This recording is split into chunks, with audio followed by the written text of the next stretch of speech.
লেখিকা শ্রাবণী দে দত্তর বন্ধন। কমলিনীকে আজ সকালেই 3 মুঠো চাল কনকাঞ্জলি দিয়ে একা করে শ্বশুরবাড়ি চলে গেল তিতির। ওর একমাত্র বাঁচার রসদ প্রাণপ্রিয় নয়নমণি তিতির, সেই তিতির যার জন্য মধ্য 40-এ এসে একাকী জীবন নিয়েও কোনো আক্ষেপ নেই কমলিনীর।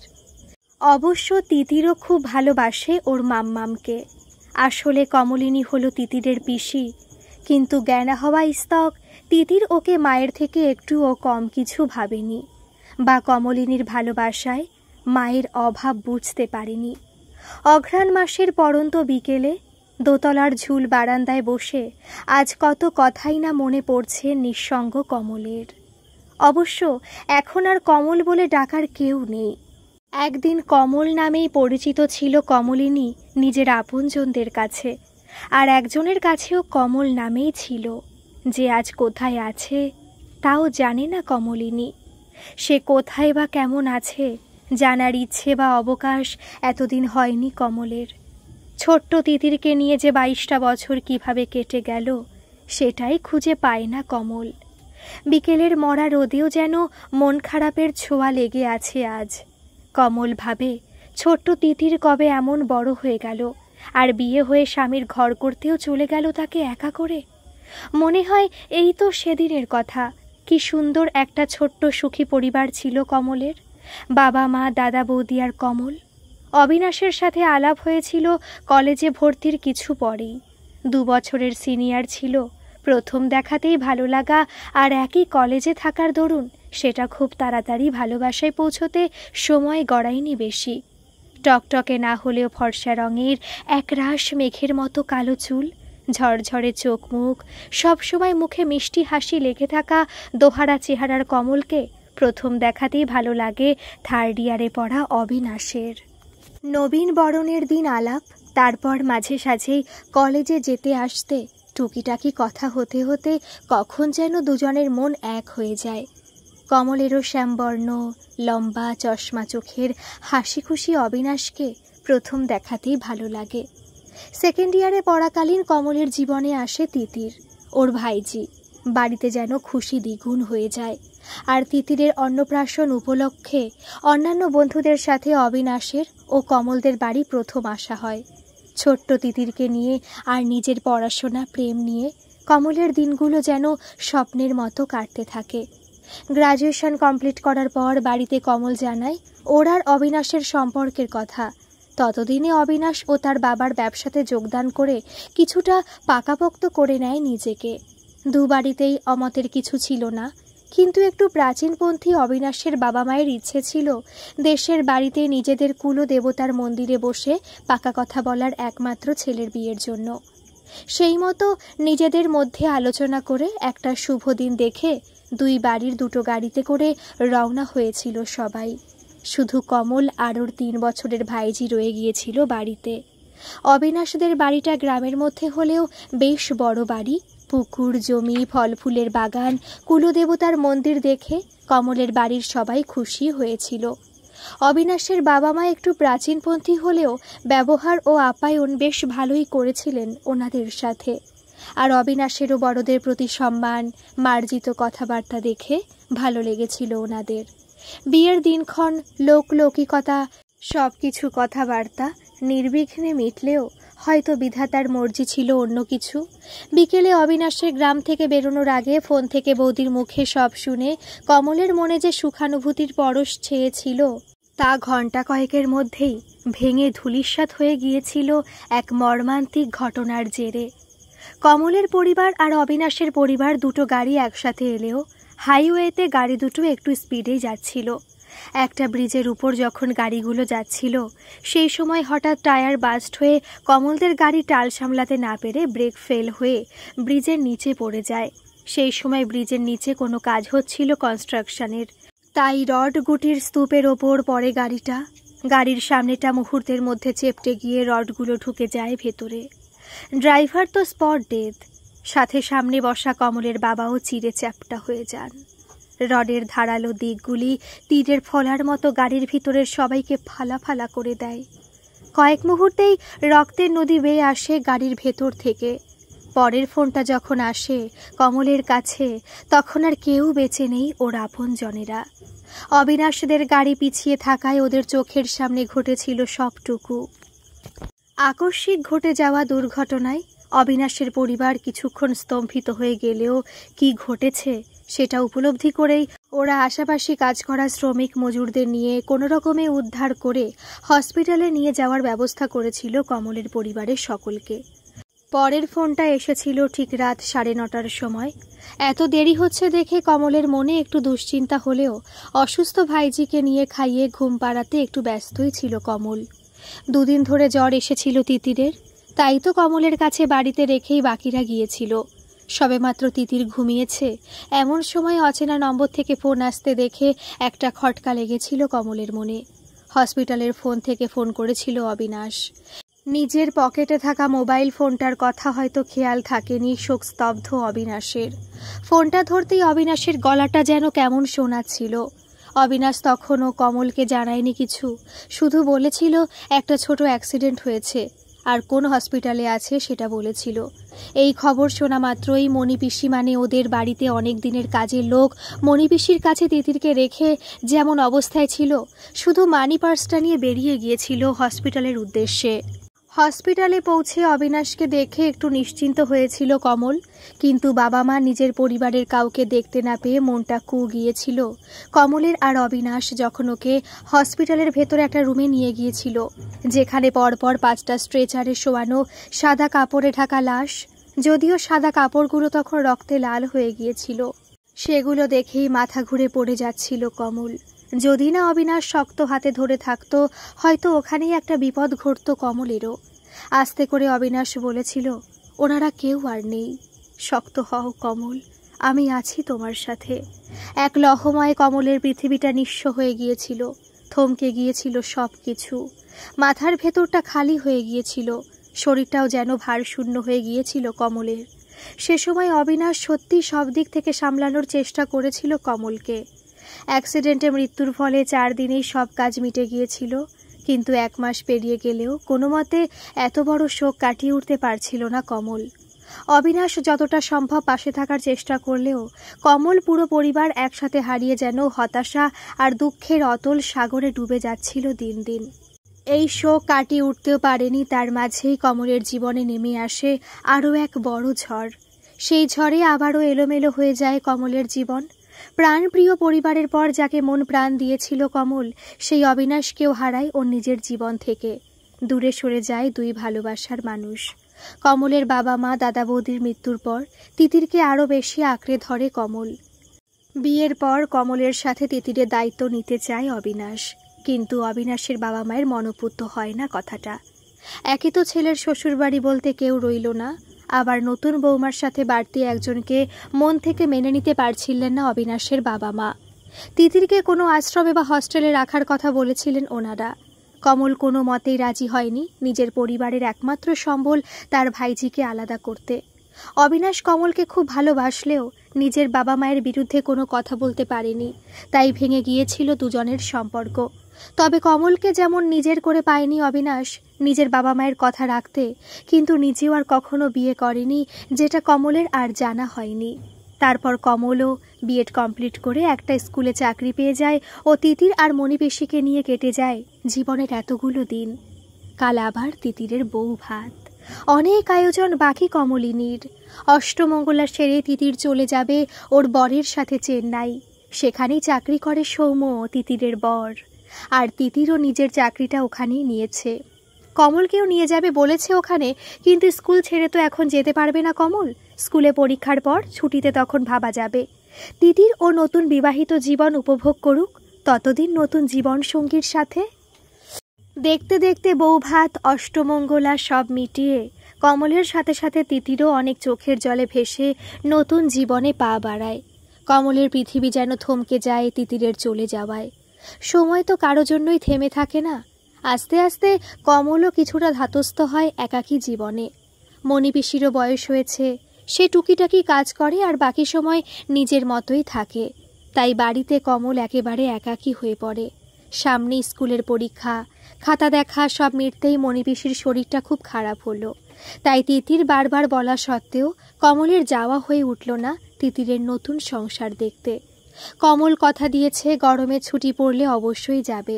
তিতির নতুন সংসার, চাকরি, স্বামী নিয়ে কখনো সুখের সাগরে তো কখনো অনভিজ্ঞ হাতে সংসার সামলাতে নাজেহাল হয়ে দিন কাটাতে লাগলো। অবশ্য নিয়মিত দুবেলা মাম্মামের খোঁজ নিতে ভোলে না।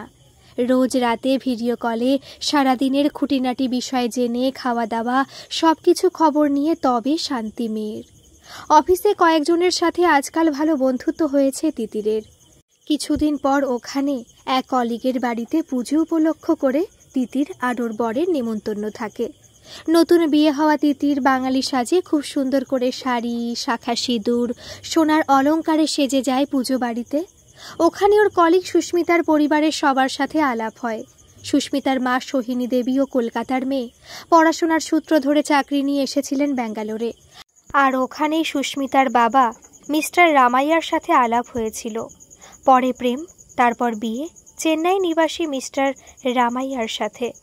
অনেকদিন পর নিজের জায়গায় মানুষ পেয়ে খুব ভালো লাগে তিতিরের। এখানে তো বেশি কেউ বাংলা জানেই না, তাই আজ একটু মন খুলে কথা বলতে পেরে খুব খুশি তিতির। আর একজনের সাথে আলাপ হয় তিতিরের। তিনি হলেন সুস্মিতার বড় আবদারের মানুষ, ওর মামা। যদিও উনি সোহিনী দেবীর নিজের দাদা নয়, ওনার জ্যাঠতুতো দাদা, প্রায় পিঠোপিঠি বয়সী ভাই বোন ওনারা। তবে দেখে মনে হয় খুব চুপচাপ আর গম্ভীর মানুষ। কিন্তু প্রথম আলাপেই স্বভাবত গম্ভীর হয়ে থাকা মানুষটা তিতিরের সাথে অনেক কথা বলেন। ওনার মনটা কেন যেন ভীষণ ভালো লাগায় ভরে যায় তিতিরের সাথে কথা বলে। অনেকদিন পর উনি যেন খুব আপন একজনের প্রতিচ্ছবি দেখতে পেলেন তিতিরের মধ্যে। আর তিতির নামটা শুনে যেন একটু আশ্চর্য হলেন। তবে স্বভাববশত নিজের কৌতূহল দমন করে তিতিরের বিষয়ে বেশি কিছু জানতে চাইলেন না। দেখতে দেখতে দিন কেটে যায়। কমলের স্কুলে গরমে ছুটি পড়তেই তিতির নাছোড়বান্দা হয়ে কমল ও মণিপিসিকে আসতে বাধ্য করে নিজের কাছে। কমল তো খুব অবাক হয় এই দেখে যে এই কমাসে তিতির কত সুন্দরভাবে স্বামী সংসার চাকরি সামলাতে শিখে গেছে। আবার রান্নাও শিখেছে অনেক কিছু। যে মেয়ে কোনোদিন চা ম্যাগি ছাড়া কিছু বানাতে জানতো না, বড়জোর ভাত ডাল ডিম ভাজা, সে এক হাতে পুরো টেবিল ভর্তি নানা রকম খাবার তৈরি করতে শিখে গেছে। তিতির আর সৌম্য কদিন নিজের নিজের অফিসে ছুটি নিয়ে কমল আর মণিপিসিকে নিয়ে অনেক ঘোরাঘুরি করলো। দিন কুড়িক থেকে কমলরা ফিরে যায় কলকাতায়। যে কদিন কমল ছিল ওখানে তিতিরকে আর সংসারের কোনো কাজ করতে দেয়নিও। কমলের বানানো নিত্য নতুন টিফিন খেয়ে তিতিরের বন্ধুরাও খুব প্রশংসা করতে লাগলো। এমনিতে তিতির সব সামলে অফিসে টিফিনের জন্য ভালো কিছু করতে পারতো না। ওই জ্যাম ব্রেড নয়, ম্যাগি ওইটুকুই ছিল ঢের। কমলের বানানো নিত্য নতুন টিফিন পেয়ে তিতিরও খুব খুশি। অবশ্য সৌম্যও পায় নিত্য নতুন খাবার লাঞ্চ বক্সে। সুস্মিতার মা বাঙালি হওয়ায় ও বাঙালি খাবারের স্বাদ জানে। তিতির একদিন সুস্মিতাকে জিজ্ঞেস করে ওখানে ইলিশ মাছ পাওয়া যায় কিনা। আসলে রান্নার জন্য বাজার করলেও মাছের বাজার এখনো কোনোদিন যায়নি তিতির। সত্যি বলতে মাছ কাটা বা রান্না করার সময় পায় না ও। সারা সপ্তাহ অফিস করে উইকেন্ডে বেরিয়ে পড়ে দুজনে। তাই এখানের মাছের সাথে তেমন সখ্যতা হয়নি ওর। ইলিশ মাছের নাম শুনে সুস্মিতা বলে, বলতে পারি, তবে আমাকেও খাওয়াতে হবে। তিতির বলে ওর মাম্মামের হাতের ইলিশ মাছ রান্না খেলে কোনোদিন ভুলতে পারবে না কেউ। ভালো ইলিশ পেলে নো টেনশন, নিশ্চয়ই খাওয়াবে ওকে। সেই মতো ওরা অফিসের পর দুজন মিলে মাছ বাজারে যায়। দুজনেই অনভিজ্ঞ হলেও অনেক দেখে শুনে একটা বড় সাইজের ইলিশ কেনে। পরের দিন নিজের লাঞ্চ বক্সের সাথে আর একটা বক্স নিয়ে আসে তিতির। সেটা সুস্মিতাকে দিয়ে বলে ওর বাড়ির সবার জন্য মাছ আছে। তিতিরের নিজের লাঞ্চ বক্স থেকে দুজনেই খায়। সত্যি তিতিরের মাম্মাম অসাধারণ রেঁধেছেন মাছটা। সুস্মিতা খুব খুশি হয় ও খুব প্রশংসা করে ওনার। সেদিন রাত্রে সুস্মিতার মামা খাবার পাতে সর্ষে ইলিশ দেখে অবাক হন। সুস্মিতা বলে যে এটা তিতিরের মা রান্না করে দিয়ে পাঠিয়েছেন। একটু মাছ খেয়ে সুস্মিতার মামা বিচলিত হয়ে পড়েন। মনটা খুব উতলা হয়ে ওঠে। অনেক বছর পর একজনের হাতের রান্নার সাথে হুবহু মিল পান। সেই এক স্বাদ আজও মুখে লেগে আছে। মনটা মুহূর্তের মধ্যে ভারাক্রান্ত হয়ে ওঠে। কাউকে কিছু বুঝতে না দিয়ে আস্তে আস্তে খেয়ে উঠে পড়েন তিনি। নিজের রুমে এসে একলা বিছানায় শুয়ে আজ অনেক পুরনো কথা মনে পড়ে যায়। পুরনো স্মৃতি সুখ দুঃখের দোলাচলে মনটাকে স্থির থাকতে দেয় না ওনার। একজনের মুখটা বারবার ভেসে ওঠে চোখের সামনে, এতটা রান্নার মিল, সেই এক স্বাদ কিছুতেই যেন স্থির থাকতে দেয় না ওনাকে। কিন্তু হুট করেই কিভাবে বা কেমন করে নিজের মনের আবেগ অনুভূতি প্রকাশ করবেন সদা গম্ভীর মানুষটি? এত বছর পর সত্যি কি দেখা পাবেন সেই ফেলে আসা কাছের মানুষটিকে?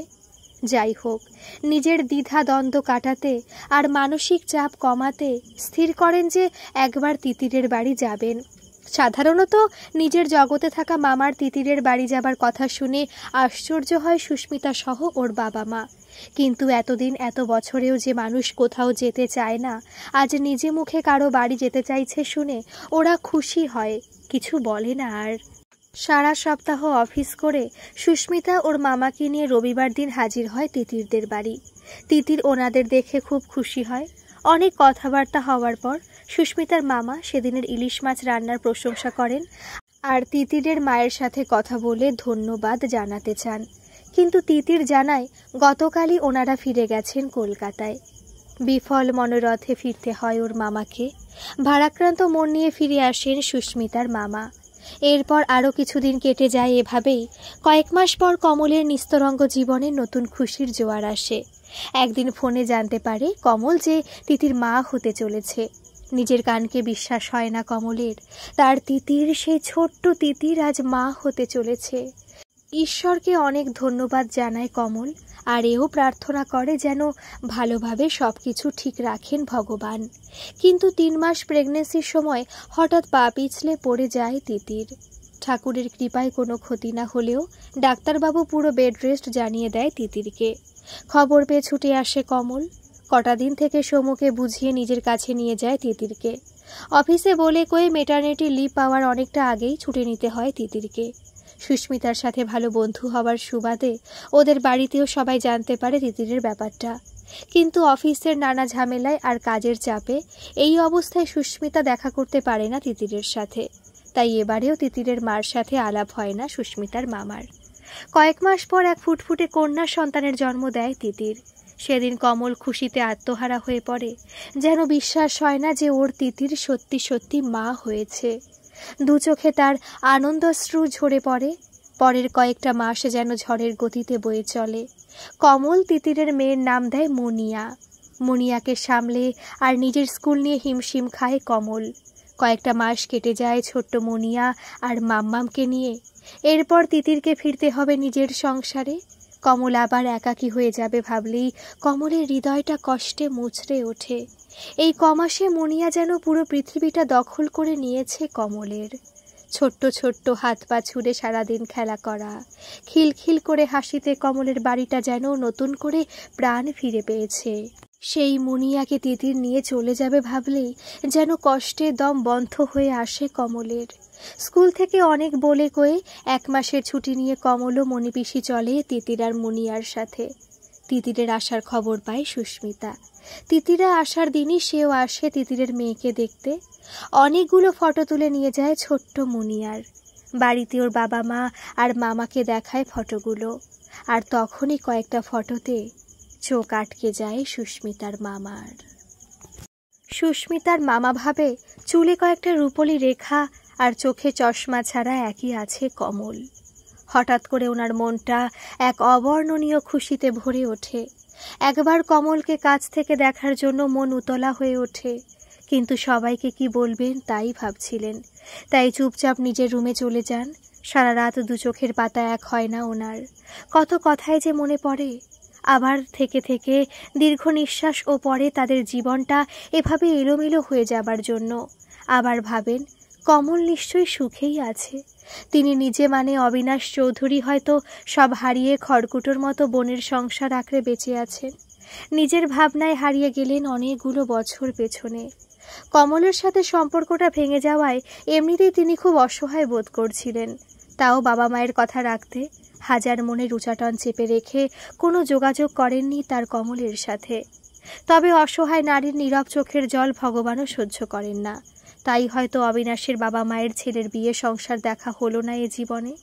কমলের সাথে সম্পর্ক ভাঙার পর ওনারা অনেক চেষ্টা করেও আর ছেলেকে বিয়ের জন্য রাজি করাতে পারছিলেন না। ওই ঘটনার 2 বছর পর হঠাৎ 4 দিনের জ্বরে অবিনাশের মা মারা যায়, আর স্ত্রী বিয়োগের শোক নিতে না পেরে তার 6 মাস পর অবিনাশের বাবাও মারা যান। পরপর এতগুলো বিপর্যয় কিছুতেই সামলাতে পারেন না অবিনাশ। এই ঘটনারও বছর দেড়েক পর সোহিনী দেবীর সাথে যখন অবিনাশের দেখা হয়, তখন সোহিনী দেবী কিছুতেই মেলাতে পারেন না সেই আগের দাদাভাইকে এই অবিনাশের সাথে।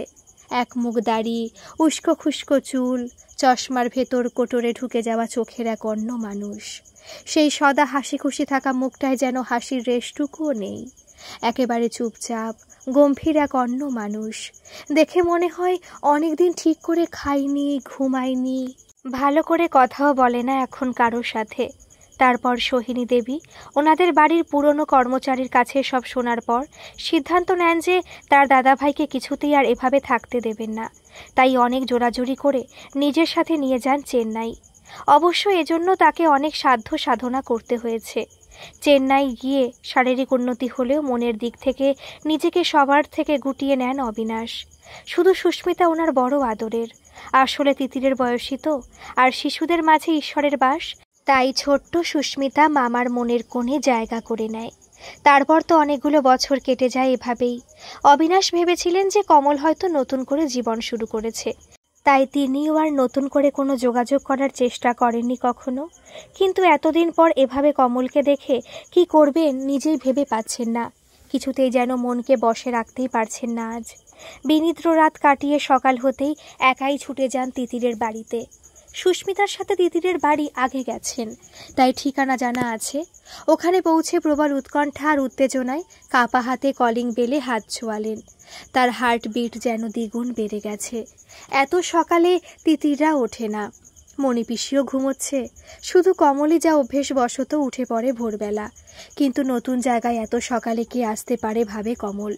আর তিতিরও সৌমতো তখন ঘুমোচ্ছে, তাই একটু ইতস্ততভাবে অচেনা আগন্তুকের সামনে যেতে অস্বস্তি বোধ হয় কমলের। এদিকে কলিং বেল বাজা সত্ত্বেও দরজা না খোলায় অধৈর্য হয়ে পড়েন অবিনাশ। তাই বারবার বেল বাজাতে থাকেন। 2-3 বার বেলের আওয়াজ শোনার পর শেষমেশ দরজা খোলে কমল।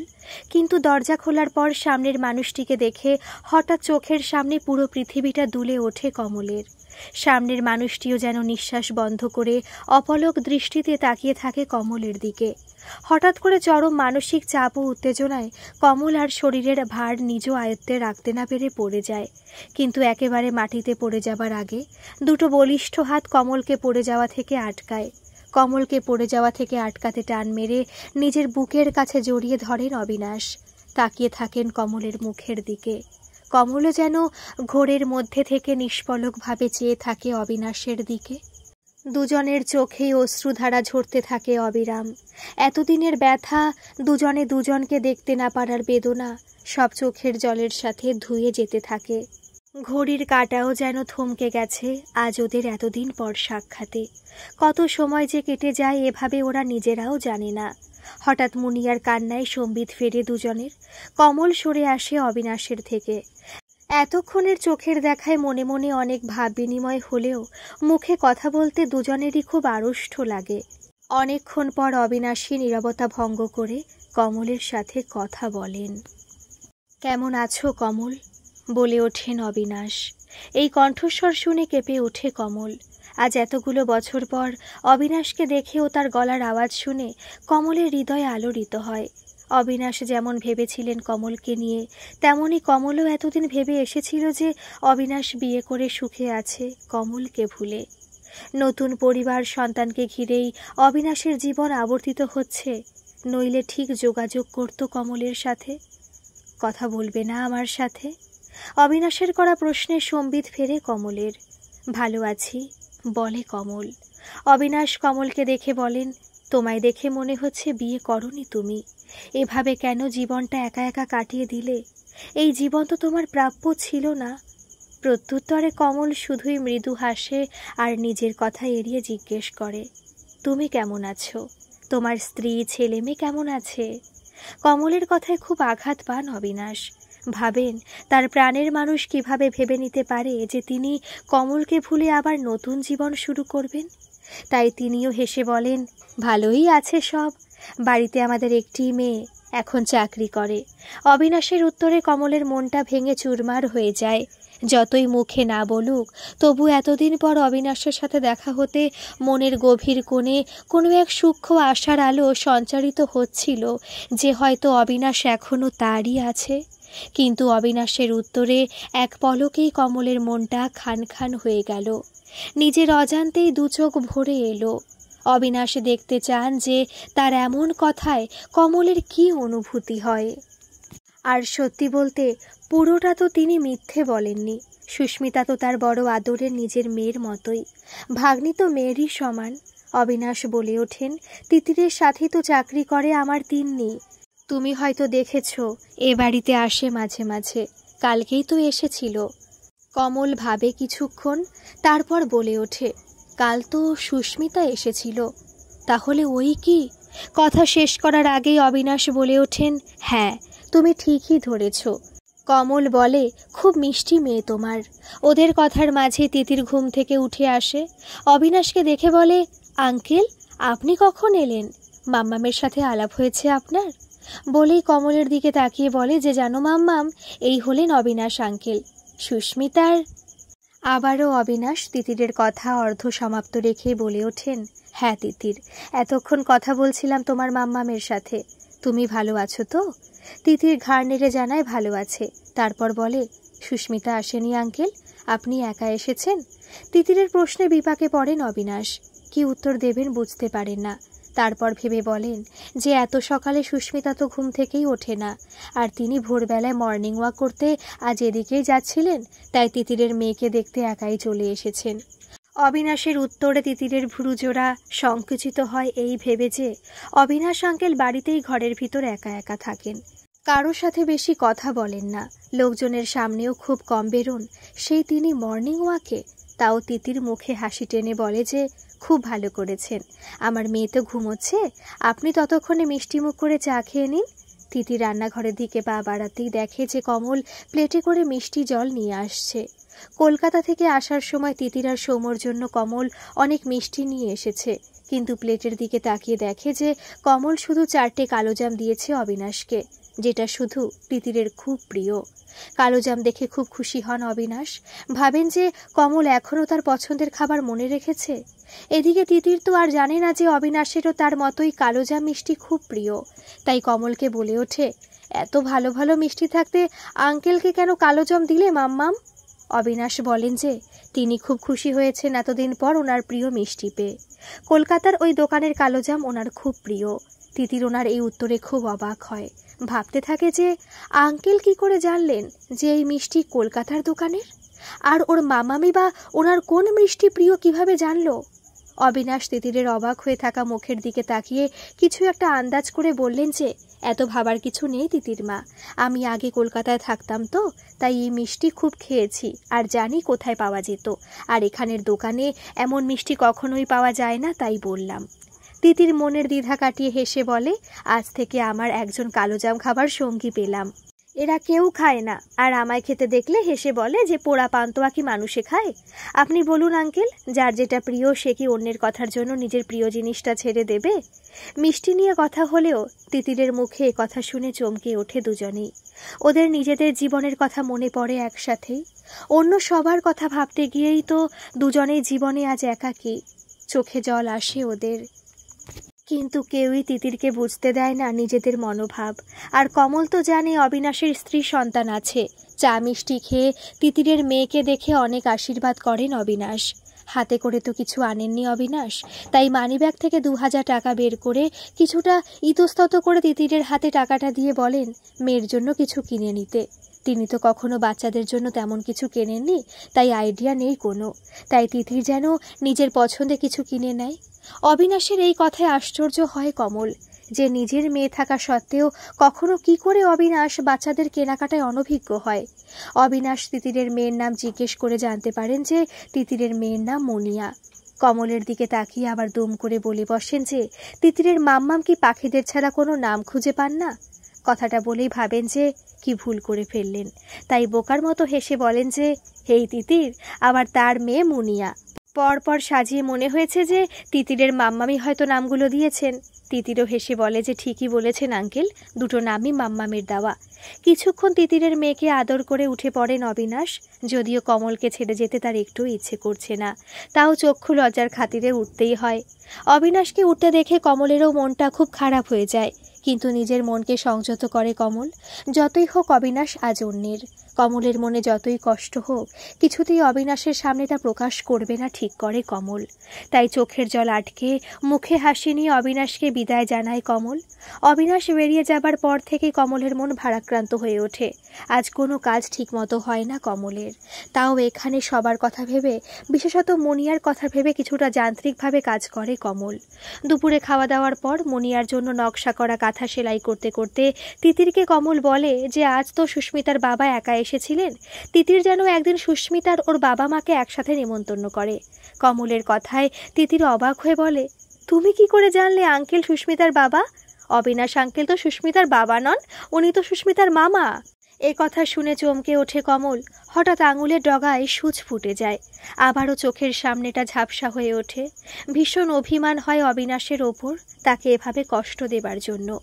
মনে মনে কমল ভাবে এরপর আর কখনো অবিনাশের সামনেই আসবে না। তখন অবিনাশ বুঝবেন যে আপন মানুষের মনে এভাবে কষ্ট দিলে কেমন লাগে। কমল তো এক বুক অভিমান নিয়ে নিজের মনকে সংযত করে সংসারের কাজে ডুবে আছে। ওদিকে বাড়ি ফিরে কিছুতেই মন টিকছে না অবিনাশের। একটু সময়ের চোখের দেখাতে কিছুতেই মন মানতে নারাজ। অবিনাশের মনে হচ্ছে পারলে আবার ছুটে যান কমলের কাছে আর ওখানেই রয়ে যান, কিন্তু সেটা যে কোনোভাবে সম্ভব নয় এটা বুঝেই যেন অবিনাশ আরও ব্যাকুল হয়ে পড়ছেন। তিতির লক্ষ্য করছে যে আজ সকালবেলার পর থেকেই তার মাম্মাম একটু আনমনা। সব কাজ করছে বটে, কিন্তু কিছু একটা মিসিং। মুনিয়ার সাথেও অন্য দিনের মতো অতটা প্রাণখোলা হাসি খেলা করছে না। সারাদিন রাত অনেক ভেবেও পরদিন সকালেই আবার নিজেকে কমলকে দেখার আশা থেকে বিরত করতে পারলেন না অবিনাশ। সাত সকালে আবার হাজির হলেন তিতিরের বাড়িতে। আজ আর হাত কাঁপল না কলিং বেল বাজাতে, তবে দরজা খোলার পর একটু হতাশ হলেন। আজ দরজা খুলেছে তিতির। ভোর থেকে মুনিয়া কান্নাকাটি করছিল বলে তিতির আজ সকালেই উঠে পড়েছে। অবিনাশকে আজও দেখে একটু অবাক হলো তিতির। তিতিরের অবাক হওয়া দেখে অবিনাশ নিজেই বলে উঠলেন, আজও মর্নিং ওয়াকে বেরিয়েছিলাম, কিন্তু তোমার মেয়ের টানে চলে এসেছি। মুনিয়া সোনা কি করছে? এই কথায় তিতির একটু অপ্রস্তুত হয়ে পড়ে, তারপর হেসে বলে, আসুন আঙ্কেল, মুনিয়া এখন ঘুমোচ্ছে, একটু পরেই উঠে যাবে, আপনি ততক্ষণ একটু চাটা খেয়ে নিন। অবিনাশ বললেন, বলছো যখন তখন টা নয়, শুধু চা দিও। তিতির হেসে রান্নাঘরের দিকে যায়। রান্নাঘরে গিয়ে দেখে ওর মাম্মাম ওখানেই আছে আর চাও রেডি, কিন্তু আজ কমল নিজে না গিয়ে চায়ের কাপটা তিতিরের হাতে দিয়ে পাঠিয়ে দেয়। তিতিরকে বলে ওর এখন অনেক কাজ আছে রান্নাঘরে। অবিনাশ ভেবেছিলেন যে হয়তো কমল নিজে চা নিয়ে আসবে, কিন্তু তিতিরের হাতে চায়ের কাপ দেখে আবারও হতাশ হলেন। তবে মুখে তো আর কিছু বলা যায় না, তাই চুপচাপ চায়ের কাপে চুমুক দিলেন। অবিনাশের চা খাওয়া হতে হতেই মুনিয়াকে নিয়ে তিতির ড্রয়িং রুমে এলো। ছোট মুনিয়াকে দেখে মনটা কিছুটা ভালো হয়ে যায়। কিছুক্ষণ মুনিয়াকে আদর করে তারপরও কমলের দেখা না পেয়ে অবিনাশ উদাস মনে উঠে পড়লেন। বাড়িতে ফিরে সারাদিন আরও বেশি মনকষ্টে রইলেন। ওদিকে রান্নাঘর থেকে আড়ালে অবিনাশকে দেখেছে কমল, আর মনে মনে ভেবেছে যে আজ অবিনাশ বুঝবে কেমন কষ্ট হয়। মনে এরকম ভাবলেও কমলেরও কষ্ট হয় অবিনাশের সাথে সাক্ষাতে দুটো কথা বলতে না পেরে। এভাবে দিনগুলো কাটতে থাকে। আবারও নিজের মনের সাথে অনেক বোঝাপড়া করার পরও পরের দিন একটু দেরি করে হলেও আবার তিতিরের বাড়ি যান অবিনাশ। আজ দরজা যে খোলে সে অবিনাশকে প্রথম চিনতে পারে না, কিন্তু অবিনাশ তাকে চিনতে পারেন। মুখ ফসকে বলেও ফেলেন, মনি পিসি ভালো আছো? এত বছরে চেহারা একটু পাল্টে গেলেও গলার স্বরটা শুনে চমকে ওঠে মনি পিসি। বহুদিন পরে হলেও এই কণ্ঠস্বর খুব চেনা। তারপর মনে পড়ে আর অবাক হয়ে বলে ওঠে, অবিনাশ তুমি? এতদিন পর আবার দেখা হবে ভাবতেও পারিনি। কেমন আছো অবিনাশ? অবিনাশ জানালো তিনি ভালো আছেন। তারপর মনি পিসি বাড়ির ভেতরে নিয়ে গিয়ে অবিনাশের সাথে অনেক পুরনো কথা বলতে থাকে। তিতির এসে দেখে অবাক হয়ে ভাবে যে আঙ্কেলের সাথে এত কি কথা বলছে মনিঠাম। শুনে মনে হচ্ছে যেন অনেক দিনের পরিচিত। যদি পরিচিতই হয় তো কই, মাম্মাম তো কিছু বলল না সেদিন। মনে এ কথাগুলো ভাবলেও মুখে তা প্রকাশ না করে সামনে এসে দাঁড়ায় তিতির। তিতিরকে দেখে অবিনাশ বলেন, কেমন আছো তিতির মা? মুনিয়া সোনা কি করছে? তিতির বলে সে ভালো আছে, আর মুনিয়া এখন তার দিদার সাথে খেলা করছে। অবিনাশ বুঝতে পারেন যে কোনো কারণে কমল তার সাথে দেখা করতে চাইছে না, কিন্তু কেন? যাই হোক, তিনি মুনিয়াকে উপলক্ষ করেই তো আসেন এ বাড়ি, তাই মুনিয়ার সাথে দেখা করতে চাইলেন। ভাবলেন আজ হয়তো কমল মুনিয়াকে নিয়ে আসবে রুম থেকে, কিন্তু আজও যখন কমল নিজে না এসে মুনিয়াকে তিতিরের সাথে পাঠিয়ে দিল, তখন অবিনাশ ভাবলেন কমল হয়তো তাকে এড়িয়ে চলছে। মণিপিসি অবিনাশের মুখ থেকে সব শুনে খুব দুঃখ পেল। সে ভাবত তার খুকুই হয়তো একা সারা জীবন কষ্ট পেল, কিন্তু আজ অবিনাশের সাথে কথা বলে বুঝতে পারল যে অবিনাশের জীবনটাও একরকমই কষ্টে ভরে আছে। অবিনাশ আজও বিয়ে করেনি শুনে একটা পুরনো মনের ইচ্ছে জেগে উঠল তার মনে। অবিনাশ যাবার জন্য উঠে পড়লে মণিপিসি অনুরোধ করে দুপুরে খেয়ে যাবার জন্য, কিন্তু অবিনাশ বলেন যে অন্য একদিন এসে খেয়ে যাবেন। অবিনাশ যাবার পর তিতির বলে, মণিঠাম, তুমি কি আঙ্কেলকে চেনো? তবে তো মাম্মামও চিনবে, তাহলে আমাকে কেন বলনি মাম্মাম? মণিপিসি ভাবে যে তিতির তো কিছুই জানে না, তাই কিছুক্ষণ পর ভেবে বলে যে অনেক বছর আগে অবিনাশ যখন কলকাতায় থাকতো তখন একবার আলাপ হয়েছিল, সেরকম কিছু যোগাযোগ ছিল না, তাই হয়তো খুকু ভুলে গেছে। মণিপিসি এড়িয়ে যেতে চাইছে বুঝে তিতির আর কিছু জিজ্ঞেস করল না, যদিও ওর মনে এখন অনেক প্রশ্ন। খানিকক্ষণ পর মণিপিসি কমলের কাছে আসে, কিন্তু তিতির থাকায় কিছু বলে না। দুপুরে খাওয়া দাওয়ার পর মণিপিসি একান্তে কমলের কাছে এসে কিছু কথা বলে। কমলকে আবার নতুন করে জীবন শুরু করার কথা বললে কমলের চোখ ভরে আসে, মনটা কষ্টে ভরে ওঠে। কমল ভাবে জীবনের এতগুলো দিন একা কাটিয়ে এসে এখন মেয়ে জামাই নাতনির সামনে কিছুতেই আর নিজের জীবন সাজাতে পারবে না, কিন্তু কমল এখনও অবিনাশকেই ভালোবাসে, তাই মণিপিসির এমন কথায় চোখের জল ধরে রাখতে পারে না। কমলের চোখে জল দেখে মণিপিসি বলে যে কটা দিন সময় নিয়ে যেন কমল ভাবে। একটা সময় পর সব মানুষই একা হয়ে যায় সংসারে, তখন একজন মানুষের প্রয়োজন হয় পাশে থাকার জন্য। সে নিজে আর কতদিন বাঁচবে, তাই মরার আগে তার খুকুকে একটু সুখী দেখে যেতে চাই অবিনাশের সাথে। তাদের কথা বলার সময় তিতির দরজার বাইরে থেকে কিছুটা শুনতে পায় আর ভাবে যে এমন কিছু কথা তো আছেই যা ওর মাম্মাম আর মণিঠাম দুজনেই জানে, শুধু তিতিরই জানে না। মাম্মাম তো কিছুতেই বলবে না, কারণ বলার হলে আগেই বলতো, কিন্তু এবার ওকে জানতেই হবে, আর সেটা একমাত্র মণিঠামই বলতে পারবে ওকে। তাই বিকেলে যখন কমল মুনিয়াকে ছাদে ঘোরাতে নিয়ে যায়, তিতির তার মণিঠামকে খুব জোর করে আসল ঘটনা কি সেটা বলার জন্য।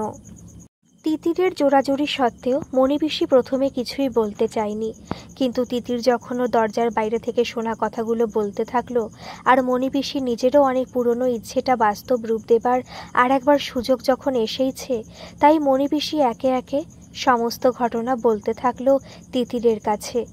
কমল যখন 10 বছরের ছিল, সেই তখন থেকে মণিপিসির ঠিকানা কমলদের বাড়ি। নিজের জীবনে কিভাবে অল্প বয়সে স্বামী সংসার হারিয়ে কমলদের বাড়িতে আশ্রয় পেয়েছিল এবং কমলের বাবা মা কত ভালো মানুষ ছিলেন সেটা বলতেও ভোলেনি মণিপিসি। তারপর কিভাবে কমল আর ওর দাদা মানে তিতিরের বাবার বড় হওয়া, তিতিরের মায়ের বিয়ে হয়ে এবাড়ি আসা, তিতিরের জন্ম, অবিনাশের আগমন, কমলের বিয়ে ঠিক হওয়া, আর সেই মর্মান্তিক দুর্ঘটনা।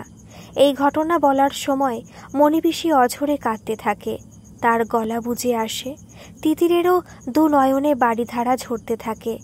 একটু সামলে মণিপিসি বলে ওই ঘটনার পর কিভাবে কমলের বিয়ে ভেঙে যায় অবিনাশের বাবা মায়ের জন্য, আর কমল কিভাবে তিতিরকে আশ্রয় করে নিজের জীবন কাটানোর সিদ্ধান্ত নেয়। সব শুনে তিতিরের মনে হয় ওর জন্যই ওর মাম্মামের জীবনটা নষ্ট হয়ে গেছে। ওর কথা ভাবতে গিয়েই তো ওর মাম্মাম বিয়ে করে নিজের স্বামী সন্তান সংসার পেল না। নিজেকে খুব খারাপ মনে হয় ওর। ছাদ থেকে কমল মুনিয়াকে নিয়ে নেমে এসে দেখে যে তিতির খুব কান্নাকাটি করছে। হঠাৎ এ দৃশ্য দেখে কমল আশ্চর্য হয়, ভাবে হঠাৎ কি হলো। তারপর দেখে যে মণিপিসিরও চোখে জল। হঠাৎ করে তিতির ছুটে এসে কমলকে জড়িয়ে ধরে কাঁদতে কাঁদতে বলতে থাকে, আমি খুব খারাপ, আমার জন্য সারা জীবন তুমি নষ্টই করে গেলে, আমার জন্য তুমি কিছু পেলে না কোনো দিন, আমি নিজেকে ক্ষমা করতে পারছি না মাম্মাম। কমল তো প্রথমে হতবাক হয়ে ভাবতে থাকে যে তিতির এসব কি বলছে। তারপর তিতিরকে ধরে বসিয়ে চোখ মুখ মুছিয়ে জল খাওয়ায় কমল। তিতির একটু শান্ত হলে তারপর মাথায় হাত বুলিয়ে দিতে দিতে জিজ্ঞেস করে যে কি হয়েছে। তিতির বলে যে আজ সে সব কিছু জানতে পেরেছে, তাই তার খুব খারাপ লাগছে, নিজের ওপর খুব রাগ হচ্ছে। আরও বলে যে ওর মাম্মাম ওর জন্যই তো সারা জীবন শুধু কষ্ট করে গেল, নিজের জীবন শূন্য করে ওকে নিয়েই ভেবে কাটিয়ে দিল, নিজের সংসার হলো না ওই জন্যই। এসব শুনে তো কমল হতবাক হয়ে যায়। তারপর তিতির তার মণিঠামের কাছে শোনা কথাগুলো একে একে সব বলতে থাকে। তিতিরের মুখে ওই সব কথা শুনে কমলেরও খুব কষ্ট হয়। পুরনো কথাগুলো আবার তার মনকে ভারী করে তোলে। কমলও চোখের জল ধরে রাখতে পারে না। তারপর কমল বলে, ও সব ভেবে মন খারাপ করিস না তিতির। আর কে বলল আমি কিছু পাইনি?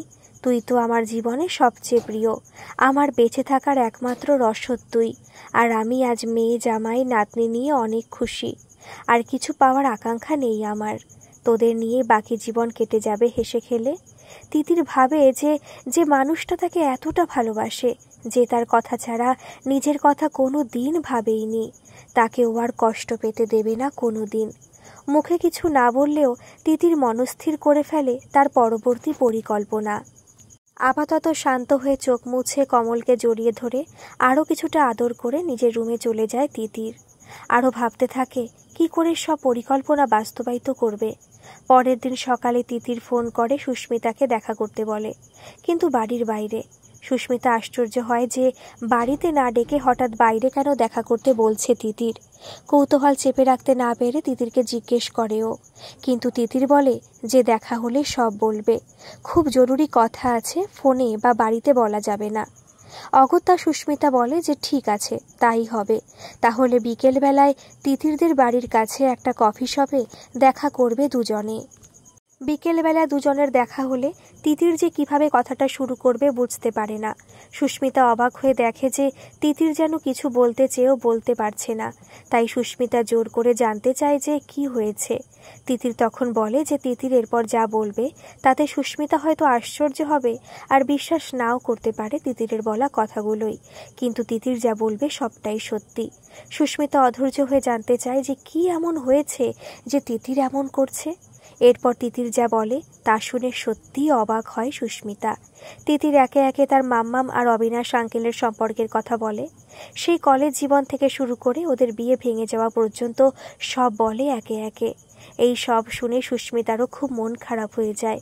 তারপর দুই বন্ধু মিলে প্ল্যান করতে থাকে যে কিভাবে ওদের দুজনকে আবার মিলিয়ে দেওয়া যায়। এত বছর পরে হলেও ওদের একটা নিজস্ব সংসার গড়ে দেওয়া যায়। তবে তার জন্য এদিকে সৌম্য আর ওদিকে সুস্মিতার বাবা মায়ের হেল্প লাগবে অনেকটা। আর তিতিরের মাম্মাম আর সুস্মিতার মামাকেও কিছু জানতে দেওয়া যাবে না। তাই দুজনে যে যার ফ্যামিলিতে গোপনে আলোচনা করে নেবে, পরে ফোনে ফোনে সব কিছু ঠিক করে নেবে। সুস্মিতা বাড়ি ফিরে ওর মাকে সব কথা খুলে বললে সোহিনী দেবী খুব খুশি হন সব শুনে।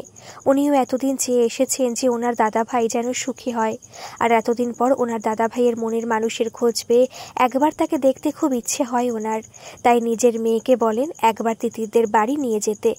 তখন সুস্মিতা বলে যে সে নিয়ে যাবে ওর মাকে, কিন্তু ওখানে গিয়ে এসব কথা কিছু বলা চলবে না, সবটা এখন গোপন রাখতে হবে।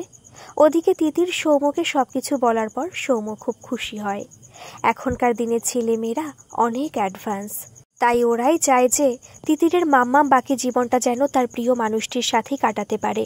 পরের দিন সুস্মিতা তার বাবা মাকে নিয়ে তিতিরদের বাড়ি আসে। অবশ্য বলে যে মুনিয়াকে দেখার জন্যই এসেছে। সোহিনী দেবীর কমলের সাথে কথা বলে খুব ভালো লাগে। কমলের কথাবার্তা আন্তরিকতায় মুগ্ধ হন তিনি। মনে মনে ভাবেন যে এরপর তার দাদাভাই আবার আগের মতোই হাসি খুশি প্রাণোচ্ছল মানুষ হয়ে যাবেন হয়তো কমলের সংস্পর্শে এসে। তারপর দু পরিবার মিলেই সবকিছু আয়োজন করতে থাকে, তবে ওদের দুজনকে না জানিয়ে। মোটামুটি 7 দিন পর একটা হোটেলে আয়োজন করা হয় ওদের রেজিস্ট্রি ম্যারেজের। সাথে নিজেদের খুব কাছের কিছু বন্ধু বান্ধব নিয়ে খাওয়া দাওয়ার ব্যবস্থা করে দুই বাড়ি মিলেই। এরপর তিতির আর সুস্মিতা ভাবতে থাকে যে ওদেরকে কিভাবে ম্যানেজ করে নিয়ে যাবে হোটেলে। আবার সবটা বলে দিলে সারপ্রাইজও থাকবে না। এর মাঝে শত মন খারাপ হলেও অবিনাশ আর তিতিরদের বাড়ি যায় না বা কমলের সামনে আসে না, অনেকটা অভিমান বশত। আবার কমলেরও অবিনাশের জন্য মন উতলা হলেও মুখে কিছু বলতে পারে না। ভাবে দুদিন অবিনাশকে এড়িয়ে গিয়ে হয়তো ভুলই করেছে, কিন্তু এখন আর ভেবে কি হবে। অবিনাশ না এলে ওর নিজের আর করার বা কী আছে, তাই মন খারাপ হলেও কমলও কিছু প্রকাশ করতে পারে না। তিতির এই অনুষ্ঠানের দুদিন আগে কমলকে বলে যে তিতিরের এক বন্ধুর বিয়ে আছে আর ওদের পুরো ফ্যামিলি নিমন্ত্রণ আছে, তার মনিঠাম আর ওর মাম্মাকেও নিয়ে যাবে ও। প্রথমে কমল আপত্তি করলেও তিতিরের জোড়াজুড়িতে রাজি হয়ে যায়। সুস্মিতা ওদিকে ওর মামাকে বলে যে ওর বন্ধুর কাকুর বিয়ে হচ্ছে, তাই ওদের সবাইকে নিমন্ত্রণ করেছে। আর এখন যখন ওর মামা বাইরে যাচ্ছে, সবার সাথে কথাবার্তা বলছে, তাই এবার ওর মামাকেও যেতেই হবে। ও আর কোনো আপত্তি শুনবে না এবার। অগত্যা অবিনাশকেও রাজি হতেই হয়। সেই আকাঙ্ক্ষিত দিনটিতে সকালবেলা তিতির ওর মামামকে নিজের হাতে সাজিয়ে দেয়। একটা নতুন লাল সাদা বেনারসি শাড়ি, মাথায় খোপা করে জুঁই ফুলের মালা, কানের দুল, হাতে বালা আর একটা সোনার চেন পরিয়ে দেয় জোর করেই। কমল অনেক আপত্তি করলেও কোনো কথা শোনে না। তারপর সবাই রেডি হয়ে ছোট্ট মুনিয়াকে নিয়ে রওনা হয় গন্তব্যে। এদিকে মুশকিল হয় অবিনাশকে ধুতি পাঞ্জাবি পরানো নিয়ে। একে তো এত বছর অবিনাশ কোথাও কোনো অনুষ্ঠানে যাননি, তারপর আজ এই প্রথম বেরোচ্ছেন বাড়ির সবার সাথে, তাই ধুতি পাঞ্জাবি পরতে প্রবল আপত্তি করেন। ফোনে এই কথা শুনে তিতির সুস্মিতাকে একটা প্ল্যান দেয় এবং সেটাতেই কাজ হয়। সুস্মিতা বলে যে এই অনুষ্ঠানটিতে ড্রেস কোড করা হয়েছে, ছেলেরা ধুতি পাঞ্জাবি আর মেয়েরা শাড়ি পরে যাবে সবাই। এই শুনে অবিনাশ বলেন যে তিনি যাবেন না। তখন সুস্মিতা দুঃখী দুঃখী মুখ করে বলে, মামা, আমি তো কোনোদিন জোর করিনি, আজ একটা দিন তুমি আমার কথা রাখবে না? এরপর কাঁদো কাঁদো স্বরে মামাকে যাবার কথা বললে তিনি আর না করতে পারেন না। এই প্ল্যানের চক্করে সুস্মিতার বাবাকেও ধুতি পরতে নাজেহাল হতে হয়। শেষমেশ সব কিছু সামলে ওরাও রওনা হয়। হোটেলে পৌঁছে কমল দেখে যে খুব সুন্দর করে সাজানো হয়েছে হোটেলটা, কিন্তু বিয়েবাড়ির লোকজন কাউকেই তো দেখতে পাচ্ছে না। অবাক হয়ে তিতিরকে জিজ্ঞেস করলে ও বলে সবাই এখনই এসে পড়বে। তারপর কমলের সামনে থেকে সরে পড়ে তিতির, আর কোনো প্রশ্নের সম্মুখীন হবার ভয়ে। এরপর সুস্মিতাদের গাড়িটা এসে দাঁড়ায়, আর গাড়ি থেকে ওদের নামতে দেখে কমল আশ্চর্য হয়, ভাবে ওরা এখানে কি করছে। অবিনাশকে ধুতি পাঞ্জাবিতে দেখে অবাক হয় কমল। গাড়ি থেকে নেমে অবিনাশ মুগ্ধ হয়ে কমলের দিকেই তাকিয়ে থাকে। এত বছর পরেও কমলকে এত সুন্দর দেখতে লাগছে বেনারসিতে যে অপলক দৃষ্টিতে তাকিয়ে থাকেন অবিনাশ। কমল হঠাৎ লজ্জা পায় অবিনাশের এভাবে তাকিয়ে থাকায়। তারপর ওনারা এগিয়ে এলে সৌজন্যতা বশত কিছু কথা হয়। এরপর তিতির ওর মাম্মামের হাত দুটো ধরে বলে যে মাম্মাম, আজ আমি তোমার কাছে একটা জিনিস চাইব, সেটা তোমাকে দিতেই হবে। কমল বলে যে তিতিরের কোনো চাওয়া তো অপূর্ণ রাখেনি সে, তাহলে আজ কেন এমন বলছে? তখন তিতির বলে যে আগে প্রমিস করতে হবে যে তিতির যা বলবে তার মাম্মামকে মানতেই হবে। কমলের মনে খটকা লাগলেও সে রাজি হয় তিতিরের কথায়। তারপর অবিনাশ আঙ্কেলকে নিয়ে এসে তার মাম্মামের সামনে দাঁড় করায় তিতির আর সুস্মিতা। সুস্মিতা বলে, মামা, তুমি তো আমাকে খুব ভালোবাসো, তাহলে আমার কথা রেখে তুমি আজ আন্টিকে বিয়ে করে নাও। এরপর অবিনাশ আর কমল দুজনেই বুঝতে পারে ওদের প্ল্যানটা। কমলের ভীষণ লজ্জা লাগে ওদের এমন আচরণে। সামনে জামাই নাতনি আছে, আর ওরা কিনা এই বয়সে এদের বিয়ের আয়োজন করেছে। এদিকে এই কথা শুনে অবিনাশও খুব অস্বস্তিতে পড়ে যান। যতই কমলকে নিজের করে পাওয়ার আনন্দ থাকুক, তাও ওর মতামত না নিয়েই যে ওরা এইসব আয়োজন করেছে সেটা বুঝতে পারেন তিনি, তাই খুব অস্বস্তি লাগে তার। কিন্তু কমলের দিকে তাকিয়ে নিজেকে দূরে সরিয়েও রাখতে পারেন না তিনি। এদিকে রেজিস্ট্রার সাহেব তাড়া দেন তার দেরি হয়ে যাচ্ছে বলে। তখন মণিপিসি এসে দুজনের হাত ধরে বলে, আমি তো অনেক পুরনো মানুষ, বয়সও হয়েছে, তোমাদের সব কিছুই আমার জানা। আমি আজ আছি কাল নেই, আমার কথা রেখে তোমরা বিয়েটা করে নাও। কাজের লোক হলেও তোমরা আমাকে খুব ভালোবাসো দুজনেই, তা আমি জানি। আমি তো বয়সে অনেক বড় তোমাদের থেকে, আর তোমরা আমাকে পিসি বলে ডাকো, তাই আমি বলছি তোমরা এই বিয়েটা করে নাও, আর বাকি জীবনটা একসাথে সুখে শান্তিতে কাটাও। এটাই আমার একান্ত ইচ্ছা। এরপর সবার জোড়াজুড়ি আর নিজেদের মনের সুপ্ত বাসনা পূরণ করতে অবিনাশ আর কমল বিবাহ বন্ধনে আবদ্ধ হয়। ফুলের মালা আগেই রেডি ছিল। রেজিস্ট্রির সই সাবুদের পর মালা বদল আর সিঁদুর পরিয়ে সম্পন্ন হয় ওদের বিয়ে। অবিনাশ আর কমলের চোখে আজও জল ভরে আসে, তবে এ জল দুঃখের নয়, এ ওদের আনন্দাশ্রু। ওরা ভাবতে পারেনি যে এই বয়সে এসে ওরা আবার বিবাহ বন্ধনে আবদ্ধ হয়ে মিলিত হতে পারবে, তাও আবার পরিবার পরিজন সকলকে নিয়ে। আগামী দিন ওদের সুখে সমৃদ্ধিতে ভরে উঠুক, এই কামনাই রইল। গল্পটি যদি ভালো লাগে প্লিজ একটা সাবস্ক্রাইব করে দেবেন, আর গল্পটি আপনাদের কেমন লাগলো অবশ্যই কিন্তু একটা কমেন্ট করে জানাবেন। ধন্যবাদ।